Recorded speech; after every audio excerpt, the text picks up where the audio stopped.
Hello. Welcome back to Rose of Winter. Adorable, brand new dating sim / visual novel. Super cute. So, in part 1, we met our first prince and went through like the first, I guess, half of a day, and now we are continuing on. And the path is growing steeper. It's nothing I can't handle, but I worry about him.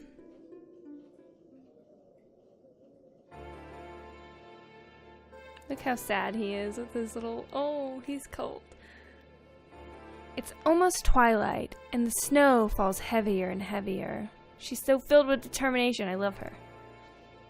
Are you doing okay? You're shivering. It's just this body. I'm not used to it. The slightest breeze seems to go through me. So he's still feeling the cold, even with all those layers. Poor thing. Excuse me. Should we stop for a moment to rest, or put an arm around him to warm him up? Let's do it. I put my arm around Tyrone. Without missing a beat, he presses himself into me. I'm surprised, but I don't mind. I rub his back, trying to help him get warm. After a moment, he stops shivering so much, so I guess it's helping. And I admit it feels nice having an excuse to touch him.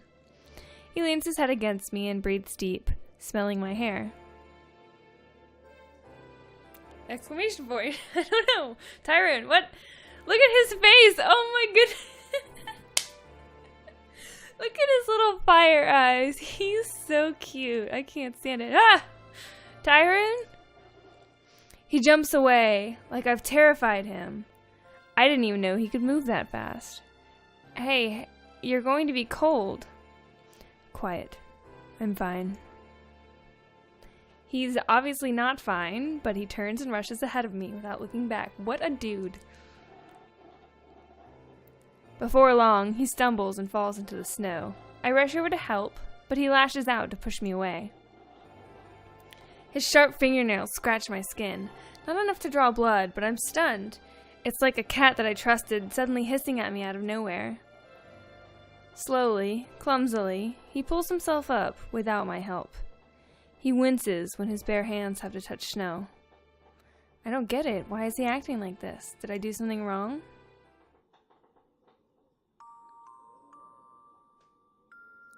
We keep walking. I feel really bad for her. This is like the worst thing. She's so sad. Tyrone is shivering again, but he won't slow down. I'm not sure what happened back there. I can still feel the sting of his claws on my skin. To my surprise, Tyrone is the one who breaks the silence. I'm sorry if my behavior is confusing. You should know that you haven't done anything wrong. What was that all about anyway? I take it you don't know much about dragons. Huh? Why is he bringing that up? Or I guess not. I just know the old stories, the ones they tell you when you're a kid. But those fairy tales are mostly made up, aren't they? Dragons capturing maidens and devouring villagers. You guys aren't like that in real life. I wasn't sure if I should ask about it, though. Why not? Are you frightened of me? Am I? I hadn't thought about that. Not in a serious way. He's so frail and fragile. I can't see him as some monstrous beast. But then, once or twice, I've caught a glimpse of something strange inside of him. And when I start really thinking about his true nature, I feel dizzy, like I'm looking into a well and can't see the bottom. I don't like it. Tyrone chuckles darkly, and I realize I haven't said anything out loud just yet. You're taking a long time. Is it such a hard question to answer? I'm not sure how I feel exactly. Tell me this then. Which dragon stories do you know?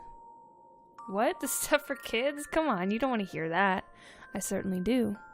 A human perspective can be illuminating. Oh well, in that case, the one I know best is the story of Camilla. You've probably heard that one, right? It's famous. Camilla.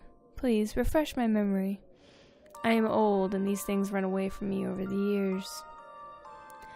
I feel silly telling bedtime stories, but hey, you asked for it. Alright. Hold on, let me get my coffee. The little background here is so cute.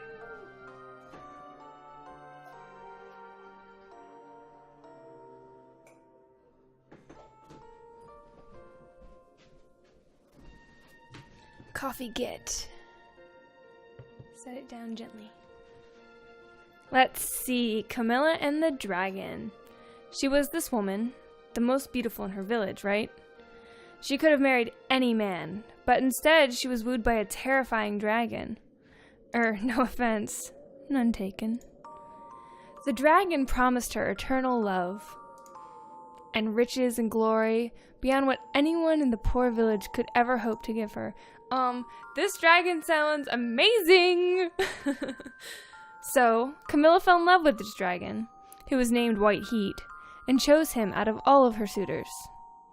The dragon flew her away from the village, promising her safety in his mountain lair. But once they got there, he devoured her, and she was never seen again. Oh! I quickly cut myself off. Why was I so blunt about the devouring part? That must be, like, super rude. But Tyrone says nothing. He's not even looking at me. So I guess the point is, don't pick a guy just because he promises you lots of material things.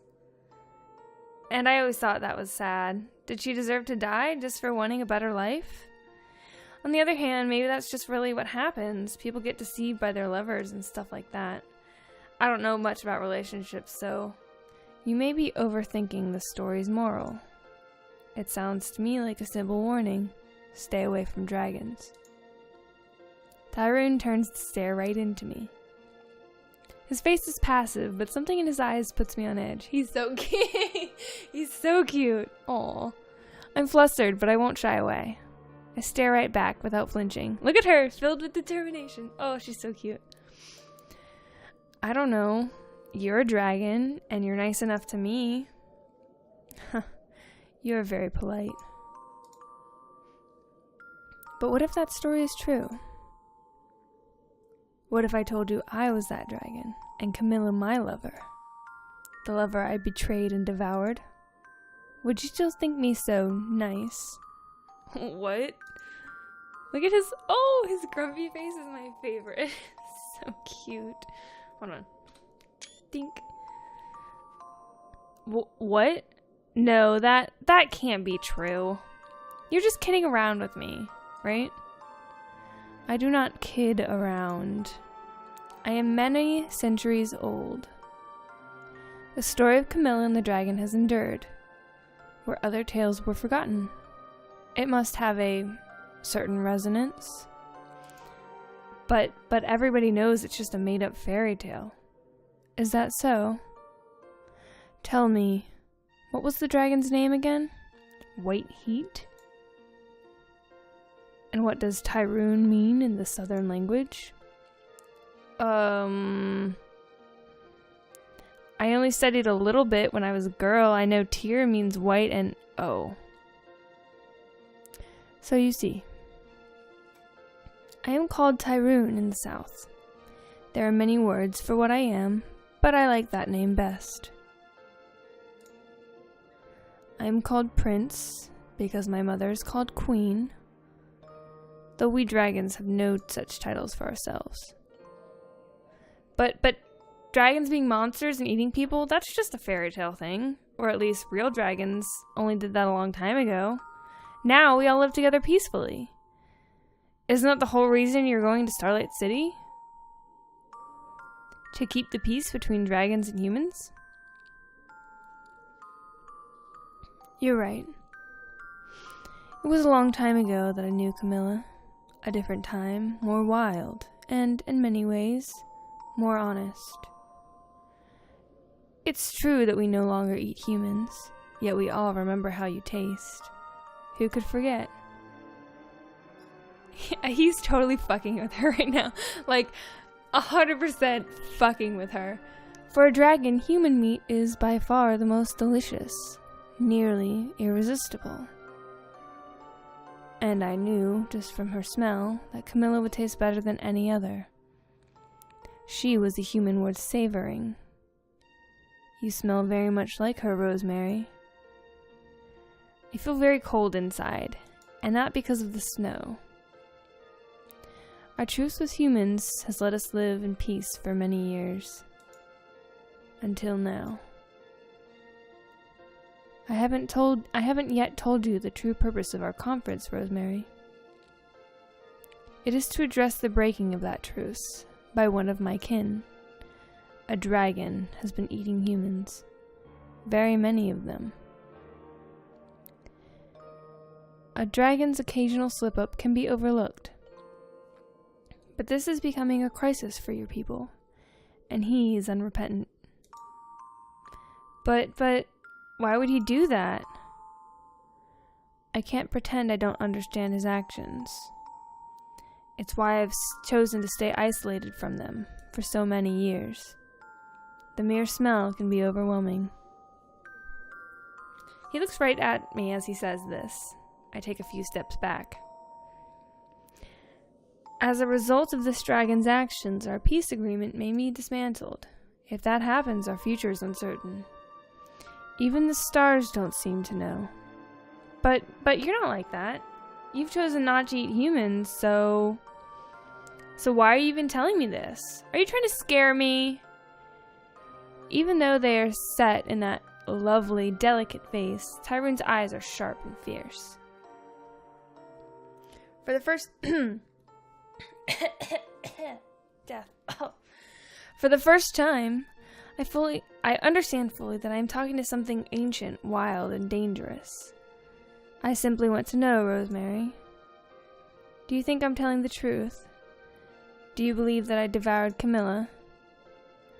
I think you didn't. I think you are shitting me. No. I can't imagine you would do something so cruel. I haven't known you very long, but you don't look like a monster to me. You look soft and gentle. I can't imagine you'd want to eat me. Don't be so certain of that. A chill runs down my spine. My intention is not to frighten you, Rosemary. But you deserve to know what kind of creature you travel with. Let's just stop talking about it for now, okay? We still have a long way to go. He says nothing more, which is fine by me. We keep walking. Tyroon's weak human form shivers in the cold, and he holds onto my shoulder for balance. His touch is so soft and light, I can barely feel it. I'm happy to keep him steady. He looks so vulnerable now, it's hard to remember how he made me feel so cold inside.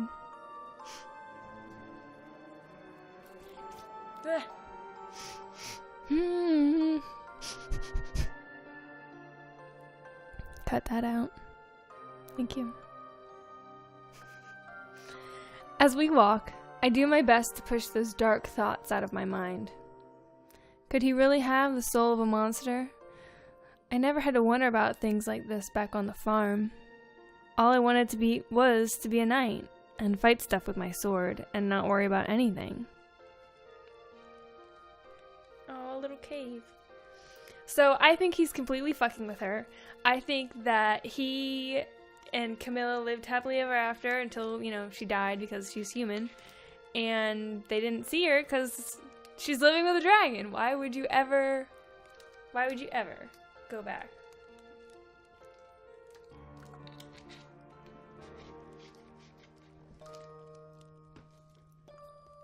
So yeah, he's absolutely fucking with her. At least that's my headcanon right now. Ah, yes, my coffee is toasty. A little while later, we make camp in a cave for the night. We've made good progress so far. It shouldn't take more than another day to get to the city. We've made good progress so far. It shouldn't take more than another day to get to the city. Tyroon seems exhausted. Much more than I would have expected after only a day of travel. His body is shaking again, worse than before. Tyrone, I'm gonna make some barley tea. Would you like some? Or are you hungry for dinner? I do not need to eat, but I will have some tea. It's kind of scary how worn out he is, but I decide not to mention it.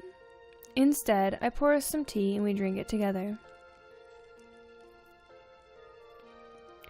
We're silent for a while. I watch him, trying to guess what he's thinking. You are staring at me.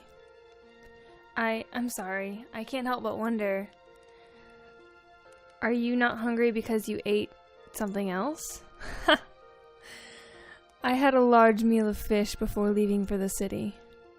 I didn't mean to imply anything else. My apologies if you are on edge. Oh, he laughed. So cute.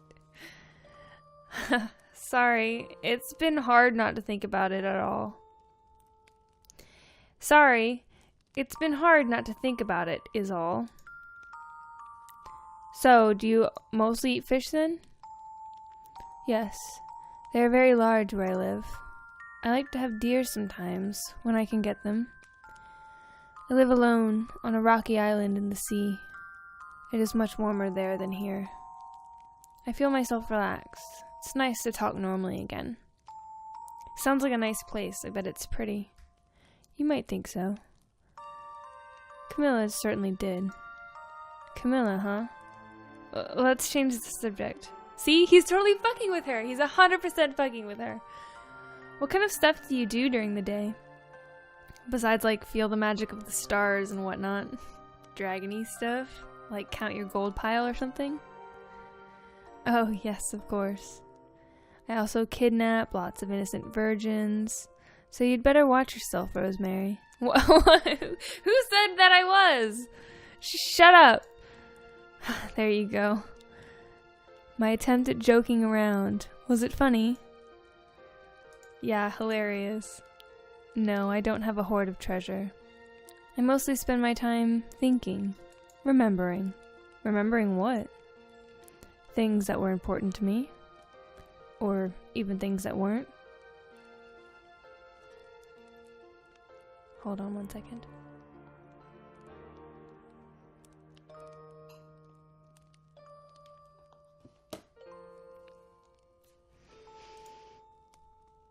Two stags I saw fighting in the forest. A tree felled by lightning. If it happened, if it was real, I remember it. My memory goes back a long time. I don't need much more than that. Were you really alive before any humans? You said you were born with the stars or something like that. Dragons themselves have existed since the very beginning. I, myself, am only about 1,000 years old. Yet in dreams, I see the dawn of time, or flashes of my mother's life before me. I wonder if we don't all share the same memory, reaching back to the very first of us. To be honest, it sounds kind of lonely. That's just the kind of thing Camilla would say. You know, Rosemary. I thought you were angry at me after what we spoke of before.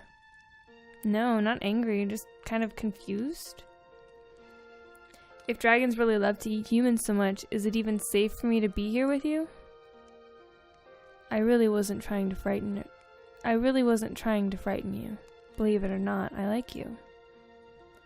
That's why I want to make sure you're safe, and you'll be safer with a full understanding of the situation.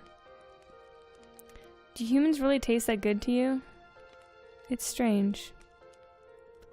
I remember a time before I had ever seen a human. Yet when I am weak and cold, I take this form, which looks like a human, or near enough.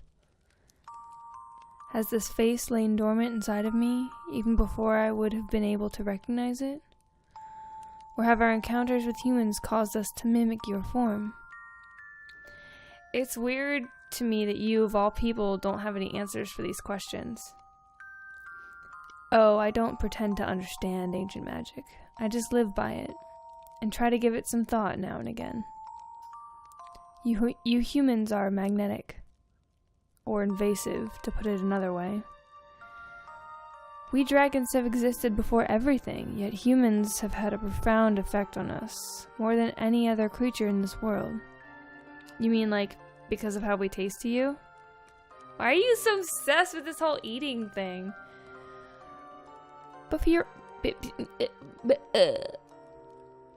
Before humans walked the earth, we ate fish and deer, and drank water, and breathed air. None of these things questioned our right to consume them. We took what we needed, and slept when we were tired. Sometimes we fought each other, but all disputes were eventually settled by the will of the stars. But when humans arrived, you spoke and felt as we did. You wept and begged, or tried to reason for your lives. Despite all appearances, you seemed to be closer in spirit to dragons than you were to the beasts of the earth.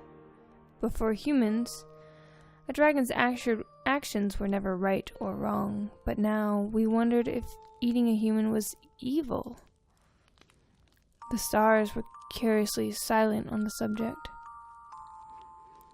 You might say that humans brought evil to our world. Perhaps the temptation to do wrong is what made you so delicious to us dragons. What do you think? I don't know. I think that terms like good and evil are very limited ways to describe the world. That doesn't make me feel any better. It wasn't meant to. You know, it's kind of strange when I hear you talk like that. Confused or excited? Excited. It makes my heart beat faster. Are you sure that isn't just fear? Oh, sure, it's scary, but not just that. I left my home, which is cozy and safe, to try to be a knight. I went to live by my sword and my wits, to fight stuff and get strong. You are already strong. Okay, stronger. Sure, I want to be a knight so I can do good things and protect people. But I'd be lying if I said I didn't love the thrill of it. Fighting beasts 10 times my size, going places I've never gone before, and staring death in its stupid face. She's so cute.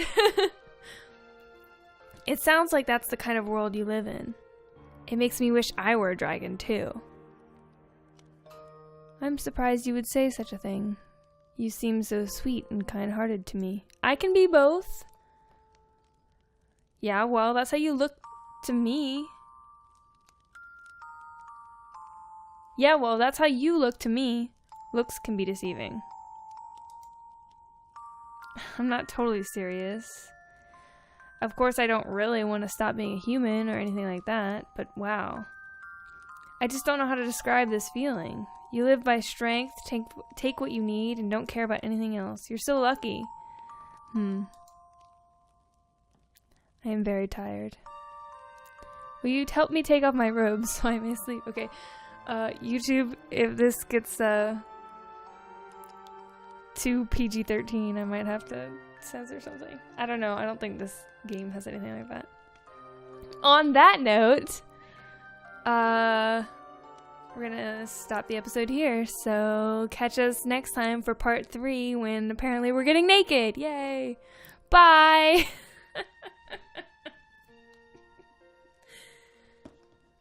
I love this game.